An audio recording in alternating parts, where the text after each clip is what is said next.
ஸ்ரீ மாத்ரே நமகா. சென்னை அடையார் சர்வசக்தி பீடத்திலிருந்து அருள்வாக்கம்மா ரேணுகா தேவி.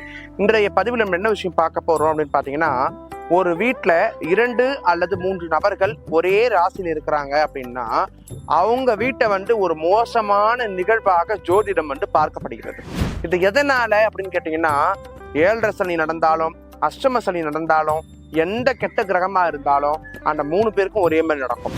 ஒரு குடும்பத்துல ஒருத்தங்களுக்கு 7.5 சனி வந்தாலே தாங்க முடியாது. 3 பேருக்கு மொத்தமா 7.5 சனி அந்த குடும்பம் என்ன ஆகும், என்னென்ன பாதிப்புகள் ஏற்படும் பாத்தீங்கன்னா, கண்டிப்பா விபத்து ஏற்படும், இழப்பு ஏற்படும், சண்டை சச்சரவுகள் ஏற்படும், பிரிவுகள் ஏற்படும், மோசமான தற்கொலை எண்ணங்கள் மேலோங்கி தற்கொலைகள் அதிகரிக்கும், நிறைய பிரச்சனைகளை சந்திக்க நேரிடும். அதனாலதான் ஒரே ராசியா இருக்கிற 2 பேர் திருமணம் பண்ணிக்க கூடாது அப்படின்னு சாஸ்திரம் சொல்றது.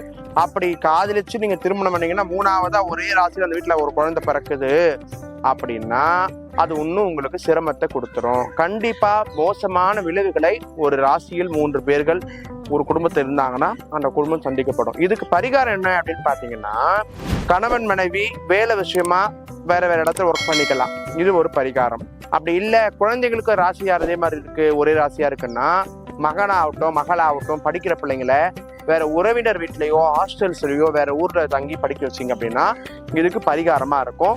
மேலும் ஒரே வீட்டுல 3 பேர் ஒரே ராசியா இருக்கும் போது அஷ்டம சனியும் 7.5 நாட்டு சனியும் நடக்கும்பொழுது ஒரே வாகனத்துல அவங்க பயணிக்காம இருந்தா ரொம்ப நல்லது.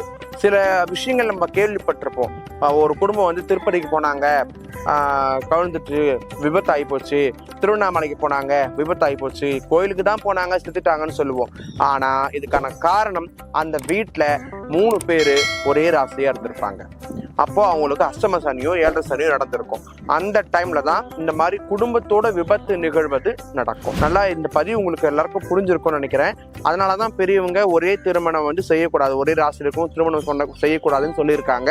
அப்படி யாராவது உங்க வீட்டுல இருந்தா நான் சொன்ன பரிகாரத்தை நீங்க செய்யுங்க. உங்களுடைய சந்தேகங்களையும் கருத்துக்களையும் கேள்விகளையும் கமெண்ட்ஸ் மூலமா எனக்கு கேளுங்க. கண்டிப்பா பின்வரக்கூடிய பதிவுகள்ல அதுக்கான விளக்கத்தை கொடுக்குறேன். நன்றி. சிவாய நம.